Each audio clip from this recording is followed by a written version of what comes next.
You know that feeling when the air in a room just turns to ice? I remember looking at Leo's face, seeing that tiny, heartbreaking tremble in his chin while his teacher laughed at him. She thought she was teaching a lesson about honesty. She had no idea she was about to face a man who doesn't take kindly to his son being called a liar. And when the door finally opened, the silence wasn't just quiet, it was heavy. The fluorescent lights in Mrs. Gable's classroom always had this aggressive hum, like they were judging you just for breathing. I was sitting in the back, just a substitute aide trying to blend into the stacks of construction paper, but I couldn't take my eyes off Leo. He was 8. He had these big, observant eyes that always seemed to be searching for a reason to trust the world. He was sitting at his desk, his back straight as a ruler, clutching a crinkled piece of notebook paper like it was a shield. It was career week. Such a simple, innocent concept, right? But for kids, it's a high-stakes game of social standing. One girl's dad was a vet. Another boy's mom owned a bakery. And then there was Leo. "All right, Leo," Mrs. Gable said, her voice dripping with that forced, sugary sweetness that never quite reaches the eyes. "It's your turn. Tell the class what your daddy does." Leo stood up. He didn't slouch. He looked her right in the eye and said, "My dad is a soldier, but right now he helps run the whole army. He's a 4-star general." The silence that followed wasn't the good kind. It was the kind where you can hear a clock ticking and someone's sneakers squeaking on the linoleum. Mrs. Gable didn't smile. She sighed, a long, theatrical sound of disappointment. She walked over to his desk, leaned down, and said, "Leo, we talked about this. Imagination is for creative writing. This is for the truth. Your file says your father has been away for 2 years. People in those positions don't just disappear from their families. Now, why don't you tell us what he really does? Is he a driver? A mechanic?" Leo's face went from mahogany to a dusty gray. "He's a general," he whispered. "He's been in a secret place. He told me he'd come back when the work was done." Mrs. Gable let out a sharp, jagged laugh. "Leo, stop. It's embarrassing, calling yourself the son of a general when you're, well, let's be realistic. You're a liar, Leo, and liars don't get gold stars." I felt a physical ache in my chest. I wanted to scream, but I was frozen. Leo didn't cry. Not yet. He just sat down, his small hands trembling so hard the paper rattled. He looked so small, so utterly alone in a room full of people. I kept thinking about how many times this kid had probably been told his dreams were too big for his skin, or his truth was too loud for his surroundings. The rest of the morning was a blur of cruelty disguised as pedagogy. Mrs. Gable kept making little aside comments. "Maybe if we focus on our math, we won't need to make up tall tales," she'd say, looking right at him. Leo just stared at his desk. He didn't eat his lunch. He just traced the wood grain of his desk with his finger over and over. Then, around 1 p.m., there was a knock. Not a soft knock, a rhythmic, heavy thud. The door didn't just open, it swung with authority. And there he was. He was tall, impossibly tall, and the green of his dress uniform was so crisp it looked like it could cut glass. But it wasn't the uniform that stopped everyone's heart. It was the stars, 4 of them, shining on each shoulder like miniature suns. The silence that hit the room was absolute. Mrs. Gable dropped her chalk. It shattered on the floor, the white dust puffing up around her sensible shoes. She tried to speak, her mouth opening and closing like a fish out of water. The man didn't look at her. Not at first. He scanned the room until his eyes landed on the small boy in the row pray. His face, which looked like it was carved out of granite, suddenly cracked. A smile broke through, wide, warm, and deeply tired. "Hey, Scout," he said. His voice was like low thunder, vibrating in the floorboards. Leo didn't hesitate. He didn't wait for permission. He flew out of his seat, a blur of motion, and launched himself at the man. The general caught him mid-air, tucking the boy into his chest, burying his face in Leo's neck. He squeezed him so tight I thought they might fuse together. "I told them," Leo sobbed into the heavy fabric of the uniform. "I told them, Daddy. She said I was a liar." The general's eyes shifted. He looked up, and the warmth vanished. He looked at Mrs. Gable. It wasn't a look of anger. That would have been easier to handle. It was a look of pure, concentrated command. "A liar?" the general asked softly. He set Leo down but kept a heavy, protective hand on his shoulder. He walked toward her desk, every step echoing. "My son has spent the last 18 months in a bunker coordinating relief for a war zone he couldn't talk about. He has lived with the weight of my absence to keep people like you safe. And you called him a liar? Mrs. Gable looked like she wanted the floor to swallow her. I just thought, the paperwork. I didn't think it was possible. That's your problem, ma'am, the general said, his voice dropping to a whisper that carried to every corner of the room. You have a very limited imagination for what a boy who looks like mine can achieve, or who his father might be. He turned back to Leo, his expression softening instantly. Go get your bag, son. We're going home. Your mom's got the peach cobbler in the oven, and I think we have about 2 years of catch-up to do. As they walked out, Leo held his head so high, he didn't look back at the teacher. He didn't need to. He had his truth, and his truth was 6'4" and wore stars on his shoulders. I watched them through the window, walking acro. The parking lot, the general's arm draped over the boy's shoulders, 2 figures silhouetted against the afternoon sun, finally whole again. The classroom remained in a state of suspended animation long after the heavy door clicked shut. It's funny how a room full of 8-year-olds can be louder in their silence than they ever are during recess. Mrs. Gable was still standing by the chalkboard, her hand hovering near her throat, clutching a faux pearl necklace as if it were a lifeline. She looked smaller. It's a strange thing to witness, how a person's ego can physically deflate when the reality they've built for themselves is shattered by someone who doesn't even have to raise their voice. I looked down at the floor. The piece of chalk she'd dropped was still there, broken into 3 distinct pieces. I found myself staring at it, thinking about how easily we break things when we think we're just correcting them. Is Leo coming back? A small voice asked from the front row. It was Sarah, a quiet girl who usually spent her time drawing horses. Mrs. Gable didn't answer. She couldn't. She just turned around and started erasing the board with frantic, jerky motions. The screech of the eraser against the slate was the only sound in the room. She was trying to erase the moment, I realized. She wanted to wipe away the image of that uniform, the weight of those stars, and the crushing realization that she had been the villain in a story she thought she was narrating. But you can't erase a memory like that. Not for the kids who saw it. I stood up from my small desk in the back. My heart was still hammering against my ribs like a trapped bird. I didn't want to be in that room anymore. I didn't want to breathe the same chalk-dusted air as a woman who looked at a child and saw a type instead of a person. I walked over to the cubbies, seeing Leo's empty coat hook. It felt like a victory, seeing that empty space. He was gone. He was safe. He was with the man who made him. Feel like he was enough. Outside, the world was carrying on as if the tectonic plates of one boy's life hadn't just shifted back into alignment.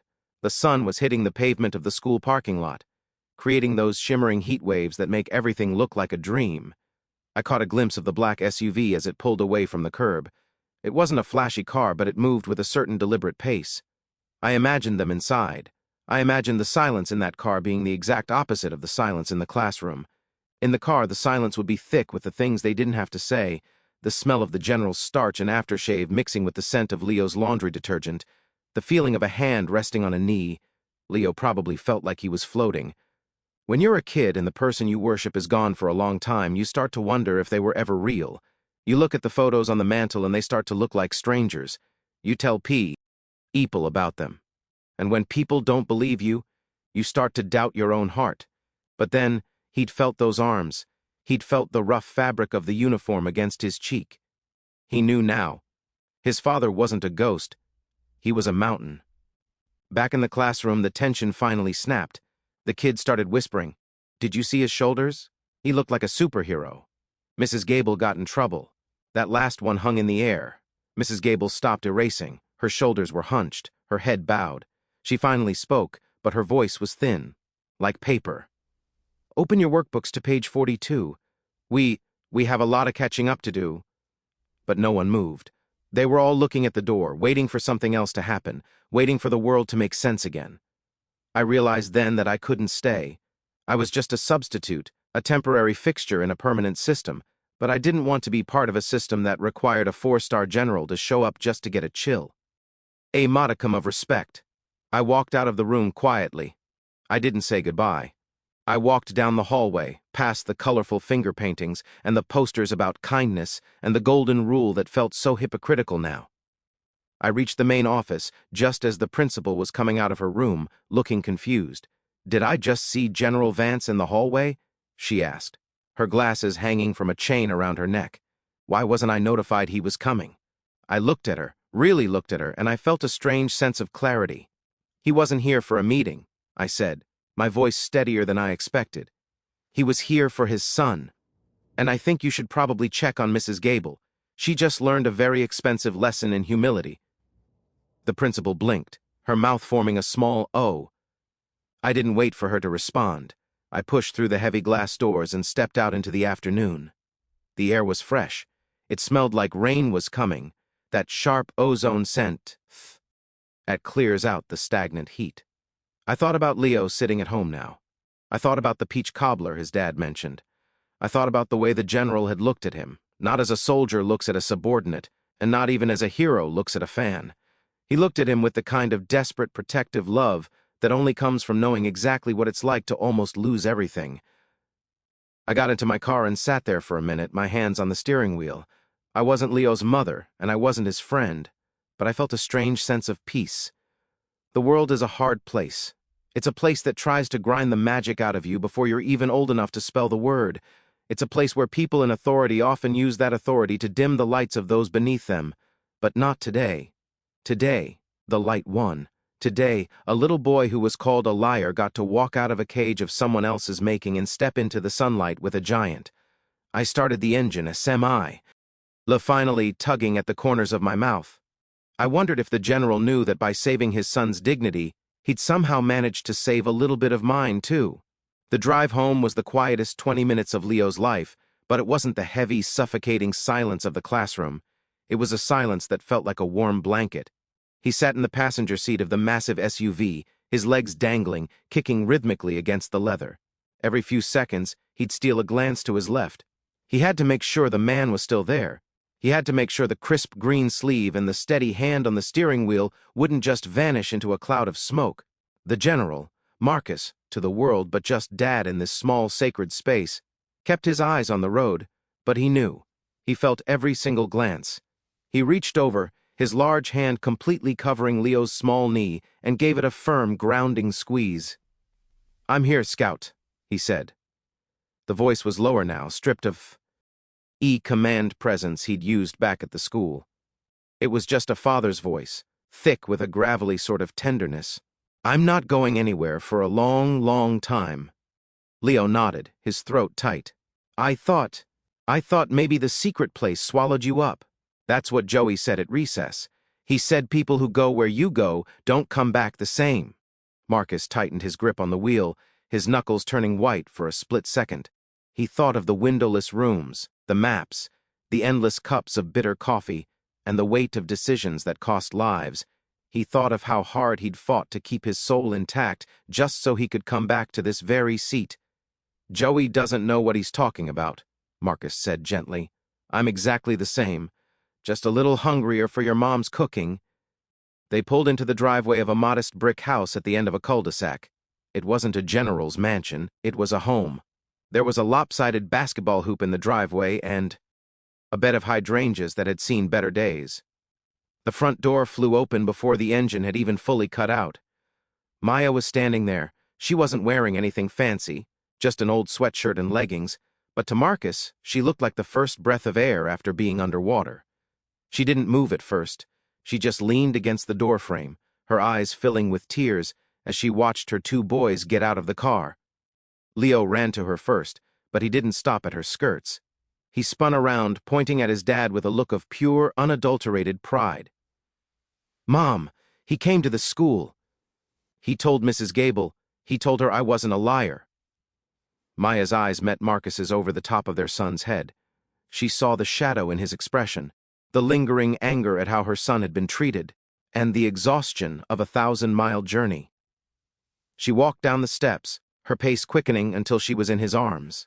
The embrace lasted a long time. It was the kind of hug that resets a heartbeat. Cuss buried his face in her hair, breathing in the scent of home, cinnamon, vanilla, and something uniquely her. "She called him a liar, Maya," Marcus whispered into her ear, his voice vibrating with a sudden sharp edge of pain. "In front of everyone. She told him his life was a tall tale."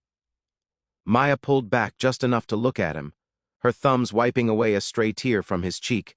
"I know. I've been fighting that battle at every PTA meeting for months, Marcus. They see a kid like Leo and they see a father who isn't around, and they jump to the worst conclusions. They think we're another statistic instead of a family serving their country.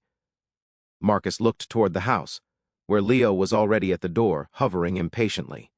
Well, he said, his jaw setting firmly, the statistics just walked into her classroom with 4 stars on his shoulders.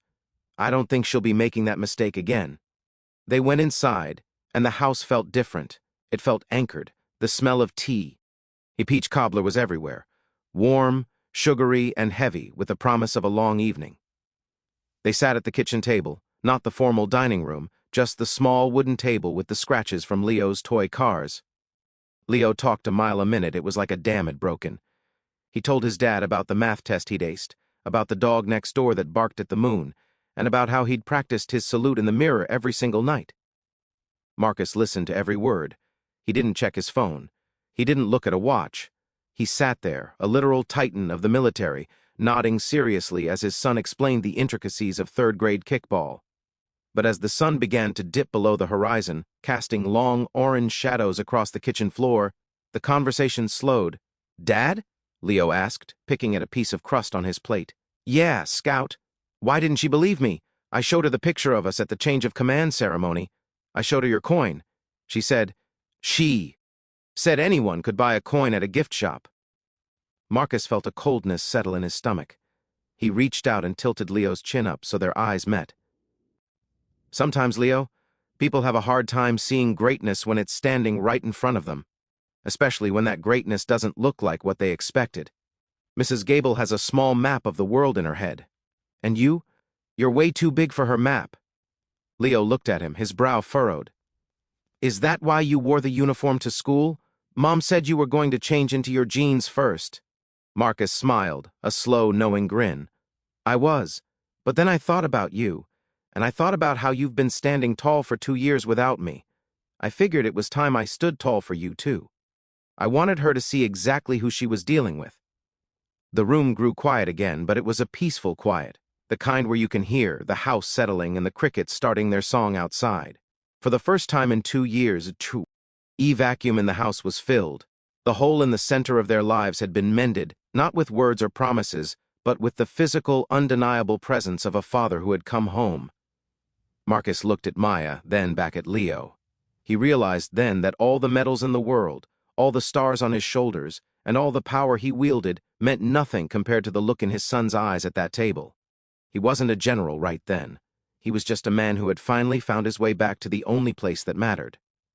The next morning didn't come with the usual sense of dread that had been settling over Leo's shoulders like a lead weight. For months, the sun hitting his bedroom floor had been a signal to start the act of being brave, of being the man of the house, of ignoring the whispers. But today, the light felt different. It felt like an invitation. He woke up to the sound of a heavy, rhythmic thud from the garage. It was a sound he hadn't heard in 2 years, his fath. Hitting the heavy bag, the steady thwack-thwack of a man who moved with a purpose. Downstairs, Marcus had already traded his dress blues for an old army sweatshirt, the sleeves pushed up to reveal forearms mapped with scars and memories. He wasn't just working out, he was processing. The anger from the day before hadn't evaporated, it had just refined itself into something cooler, sharper, and more professional. "You're going back today?" Maya asked, leaning against the kitchen island with a mug of coffee. Her eyes were searching his face, looking for the soldier or the husband. Marcus stopped mid-punch, the bag swaying. He took a deep breath, his chest expanding. "I'm going back, but not as a parent dropping off a lunchbox. I called the superintendent last night, Maya. This isn't just about Leo. If that woman feels comfortable calling a child a liar because his reality doesn't fit her narrow little box, she's doing it to others, kids who don't have a 4-star general for a fath. Or to come bail them out." Maya nodded slowly. She knew that tone. It was the tone he used when a mission was non-negotiable. "The principal called 3 times this morning. She's terrified, Marcus. She kept talking about misunderstandings and administrative oversights." "It's funny how oversights only happen to certain kids," Marcus said, grabbing a towel. He looked at his son, who was peering around the corner of the kitchen, half hidden by the door frame. "Hey, Scout, you ready for round 2? I think we need to have a little chat with the people in charge." Leo's eyes went wide. "Are you wearing the stars again?" Marcus knelt down, bringing himself to his son's level. He placed a hand on Leo's shoulder. "No stars today, Leo. Today, I'm just a dad who's very concerned about the quality of education in this district. We're going to show them that respect isn't something you give just because of a uniform. It's something everyone deserves by right." The arrival at the school was different this time. There was no dramatic entrance, no swinging doors. Marcus wore a simple charcoal suit, looking more like a high-level executive than a war hero, but the way he walked still commanded the air around him. People moved out of his way instinctively. They were ushered into the principal's office immediately. Mrs. Gable was already there, sitting in a hard plastic chair, looking like she'd aged a decade overnight. Her eyes were red-rimmed, and she wouldn't look at Leo. The principal, Dr. Sterling, was standing by the window, nervously smoothing her skirt.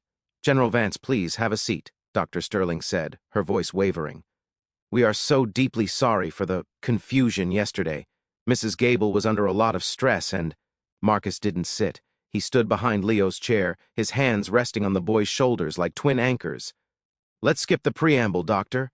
This wasn't a confusion. A confusion is a misplaced permission slip. What happened yesterday was a deliberate attempt to humiliate a child for speaking a truth that you found inconvenient or unbelievable." He turned his gaze to Mrs. Gable. She flinched, as if he'd reached out and touched her. "I spent 24 months in a theater of operations where the only thing that kept me alive was the integrity of the men and women under my command," Marcus said, his voice dropping into that low, terrifyingly calm register. "My son has more integrity in his pinky finger than you showed in that entire lesson. You didn't just call him a liar. You told him that his father's sacrifice was a fantasy. You told him that he wasn't worth the truth." Mrs. Gable finally looked up, her voice a cracked whisper. I see so many children who make up stories to cope with fathers who aren't there. I thought I was helping him face reality. His reality is that his father loves him enough to come back from the dead to defend him," Marcus snapped. "And your job is to teach him how to read and write, not to play psychologist with a bias you haven't even bothered to examine. If you can't look at a boy like Leo and see a future general, or a future doctor, or a future whatever he wants to be, then you have no business being in a classroom." The room went silent, a long, heavy silence that felt like it was stripping away the layers of excuses. Leo looked up at his dad, and then he did something he hadn't done in a long time. He looked at Mrs. Gable, not with fear, but with a strange kind of pity. "It's okay, Dad," Leo said quietly. The three adults looked at him. "She just didn't know you. Most people don't know the secret stuff." The simplicity of it hit harder than any of Marcus's reprimands. Mrs. Gable began to cry, quiet, ugly sobs of genuine shame. Marcus took a breath, the tension in his shoulders finally beginning to ebb. He looked at the principal. "I'm not here to demand she be fired, though many would. I'm here to demand a change in how you vet your teachers' patience of their students. My son is staying in this school, but he will be moved to a different class, and you, Doctor, will be personally overseeing his progress." As they walked out of the office, the hallway was lined with teachers and staff who had conveniently found reasons to be out of their rooms. Marcus didn't look at them. He kept his eyes on the exit, his hand firmly in Leo's. They stepped out into the morning air. It was crisp and clear. "Dad?" Leo asked as they walked toward the car. "Yeah, Leo. Can we go get some of those donuts with the sprinkles? The ones you said they didn't have in the secret place?" Marcus laughed, a sound that finally reached his eyes, bright and full of life. "Scout, we can get every single donut in this town.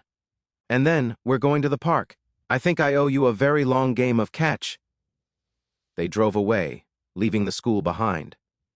The stars weren't visible on Marcus's shoulders today, but as Leo looked at his father, he realized they were there anyway. They were in the way he spoke, the way he protected, and the way he loved. The liar was gone, the sun had remained, and as the car turned the corner, the world finally looked exactly like it was supposed to. 6 months later, the air wasn't thick with the humidity of a classroom or the tension of a principal's office. It was crisp, carrying the scent of cut grass and the faint metallic tang of history. We were standing on the parade deck at Fort Belvoir.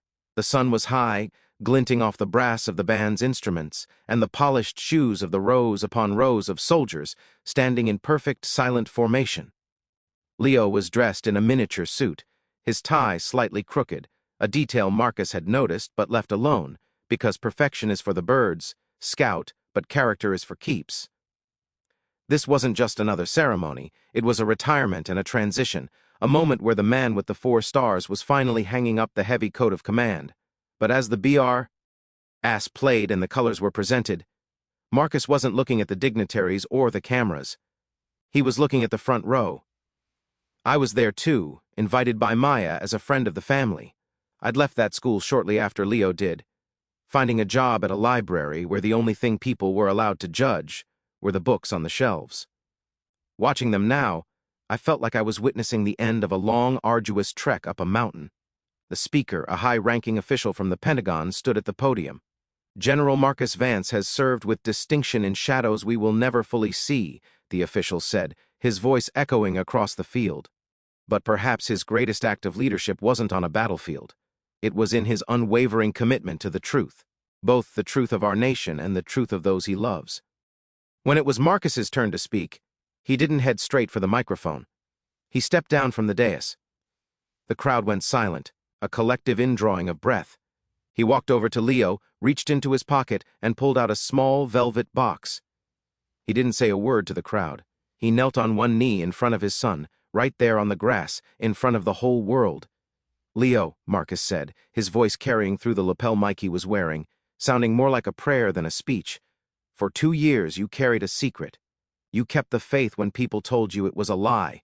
You were the bravest soldier I ever knew, and I've known a lot of them." He opened the box.